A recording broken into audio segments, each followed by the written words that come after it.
आज आपण आता पानसरोवरी या ठिकाणी भैरोबाच्या मंदिराच्या टेकडीवर या ठिकाणी उभे आहोत। मागील वर्षी नगरपंचायतने ह्या ठिकाणी झाडे लावण्याचा कार्यक्रम घेतला। साधारण 38 लाख रुपयाचं टेंडर या ठिकाणी झाडं लावण्याचं काढण्यात आलं। कमीत कमी 2000 झाडे नगरपंचायतच्या माध्यमातून या ठिकाणी लावण्यात आलेली।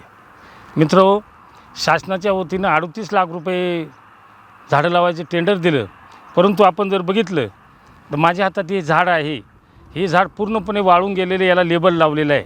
आपण या ठिकाणी पाहिलं, याला ठिबकसुद्धा करण्यात आलेले, पण अत्यंत निकृष्ट पद्धतीचं ठिबक करून ह्या झाडांना पाणी देण्याची कुठलीही व्यवस्था या ठिकाणी संबंधित ठेकेदाराकडे वर्षभर या झाडाचं संगोपन करण्याची जबाबदारी त्या ठेकेदाराकडे असते।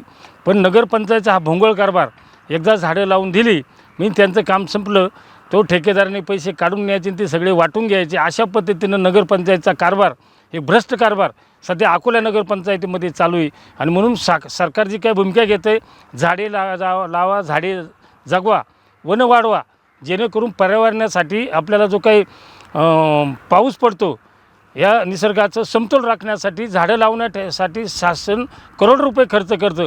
परंतु शासनाची पैशाची उधळपट्टी अकोले नगरपंचायतच्या माध्यमातून या ठिकाणी भैरोबाच्या टेकडीवर आपल्याला पाहायला मिळते। आणि म्हणून माझी नगरपंचायतच्या जे काही शिव आहे पवार मॅडम, जरी पवार मॅडमच्या त्यांच्या कारकिर्दीत ही झाडं लावलेली नाही, अगोदरचे जे शिव असतील त्यांच्या कारकिर्दीमध्ये हे झाडं लावलेली, पण पवार मॅडमला, माझी शिव मॅडमला विनंती आहे की तातडीनं संबंधित ठेकेदारावर कारवाई करून त्याला जे काही पैसे दिलेले हे तातडीनं त्याची वसूल करून हे झाडांची जी काही आज एक 2000 पैकी 50 सुद्धा झाडं या ठिकाणी या टेकडावर जिवंत नाही।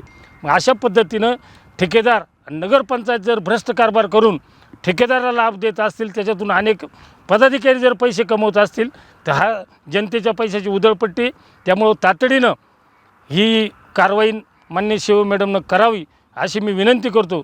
आणि जर मॅडम, आता आम्ही अकोल्याच्या प्रवरा नदीमध्ये सुद्धा जी काही झाडं लावलेली ते सुद्धा तातडीनं बंद करावी। आणि आज ह्या टेकडीवरली झाडांचा जो काही ठेकेदार आहे, त्याचे काही डिपॉझिट असेल त्याचं जप्त करून त्याला वसुलीची नोटीस देऊन तातडीने याची वसुली करावी।